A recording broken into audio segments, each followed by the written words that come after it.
You are still watching Tell Your Story. Now, this is a show about the Mandela Washington Fellowship, and we're specifically targeting or focusing on the fellows at Dartmouth College. And we do have yet another set of fellows. This time it's two fellows. And of course, we've got Andrew Kingsley, who is the curriculum assistant of the fellowship. Andrew, welcome to the show. Thank you very much. I feel welcome. I know that it's not anything you planned to do today, but we're glad to have you on the show, and would really like to hear from you. We also have Martin. Hi, welcome to the show. Thank you. All right, and then Kuda from Zimbabwe, she's joined us on the show as well. Kuda, how are you today? I'm fine, Kenny. How are you? Great. We'll start with Andrew. Andrew, you want to tell us a bit about Dartmouth College, and Sure. also its involvement in the Mandela Washington Fellowship. So Dartmouth College is my home for the past 3 years. I'm a senior there right now. Dartmouth College was founded in 1769, and it is a 4-year university. It's a private university. It is in Hanover, New Hampshire, which is right nearby here, and it has about 4,000 undergraduate students each year. It also has a business school, an engineering school, and a medical school. Great. So is this the first time Dartmouth is getting involved with the fellowship? No, in fact, this is the second year of the program. So last year was kind of testing the water, see how the program fit with Dartmouth, and we discovered that Dartmouth is a wonderful, wonderful place to house 25 African fellows. So we wanted to bring it back this year, and it's gone even better. We got all the kinks out, we think, last year, and this year it's running much more smoothly. Absolutely. Kuda, you are a fellow. Is this the first time you applied? And also, how did you know about the fellowship? Yes, Kenny, this is my first time that I applied, and luckily I got in. I was searching for an opportunity that had the capacity to transform my life.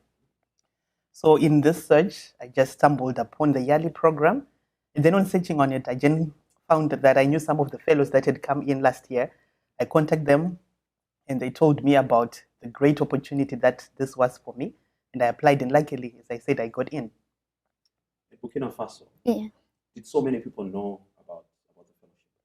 but I can say yes or no because for me personally, I did not know before about this program.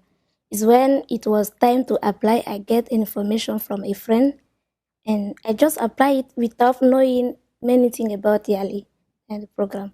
So Tell me, what's your involvement in the area of leadership back home? Also, maybe community work. What exactly are you doing? but for me right now, I'm an accountant. But for my business area, we are working for improved children education with the solar lamp. So this product is specifically installed in schools because we want the parent to send the kid to school. In my country, some areas still now the kid don't have access to education. So how to motivate this parent to send the kid to school is like they are going to school to learn, but also to bring the light at home. And that light can be useful for the kid to study at night, but also for the whole family. I heard you speak Chinese yesterday. Where did you learn Chinese? Yeah, I have been to Taiwan. I stayed there for 3 years. I did my master's degree there in international business. Oh, fantastic. Kuda, what's your involvement, community involvement back in Zimbabwe? What type of change are you bringing to Zimbabwe? Back home in Zimbabwe, I'm heavily involved in environmental management. This is mainly focused or biased on solid waste management. In addition, I'm also heavily involved in agriculture, where my work is really focused on young women in agriculture, in doing the actual farming. Worldwide, there's been a deficit of young people wanting to get into farming. So looking futuristically, I saw a need that we need to get involved in farming. So I work a lot in agriculture. So when you came to the US, was it on your priority list for you to probably have an opportunity to get someone from the US to probably make an investment in your business? Or did you think anything in those lines, other than the fellowship itself? Yes, because I do have projects that I want to run, and in Africa sometimes capital can become a limiting factor. As I said, my focus is on young women, but for us to initiate projects, we need investment. But you only get investment when you share your story and when you are able to articulate and tell the story that there is indeed a need. And if capital is available, people can venture into it and see how far this investment can take us in terms of impacting today's generation and tomorrow's generation.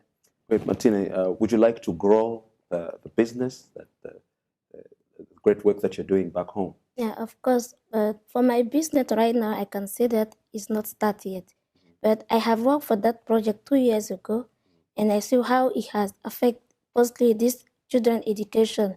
So now I'm looking like for investor to make true what is my dream, to help those kids to have the opportunity to study like me. All right. Yeah. Now, these kids, are you targeting children that are in the rural area or urban area, or is it? Not only in rural area, because like in my country, we have only 3% of the rural area have access to electricity. And when we look at, consider more than 80% of the primary school are located on that area. So how to help those kids to have better education? Great. Andrew, working with young African leaders, these are people coming from, obviously, Africa, and they're leaders in their respective fields. How easy is it? Because you're dealing with, in certain cases, people with big egos, people who are used to leading and not being led. What's your experience? At first, it was pretty intimidating. Like, reading through all of their profiles, it was like, oh my goodness, they've achieved so much more than I ever have, possibly ever will.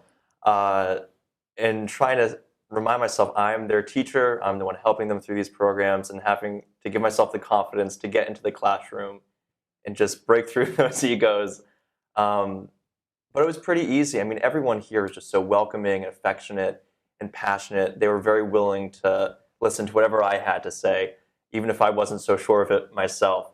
So I think just the welcoming environment that they created for me allowed me to bestow that knowledge upon them. Great.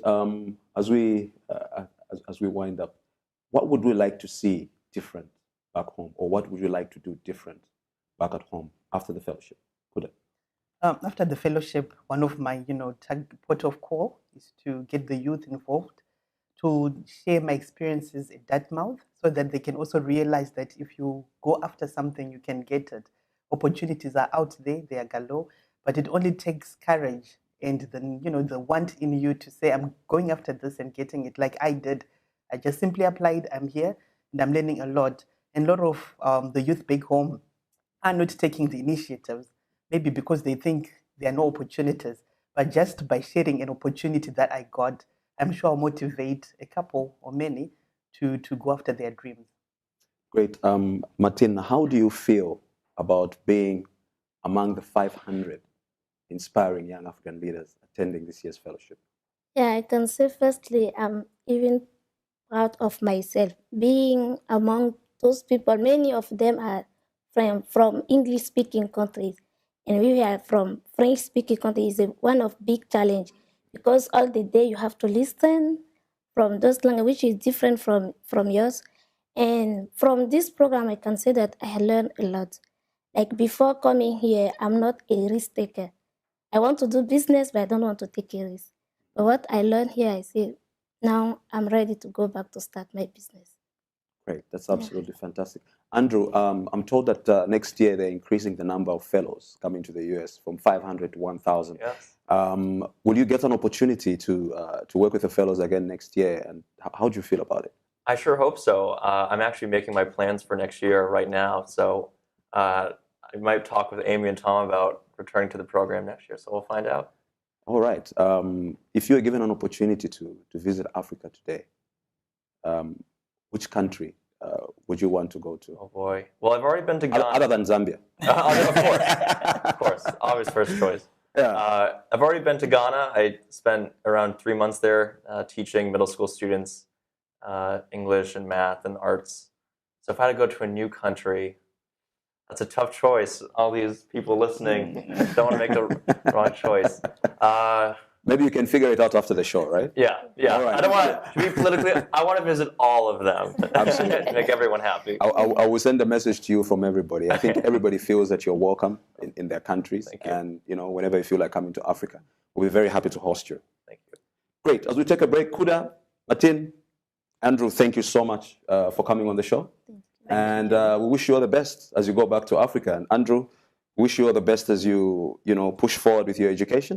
Thank you. I hope we'll be able to work together, even after the fellowship. For sure.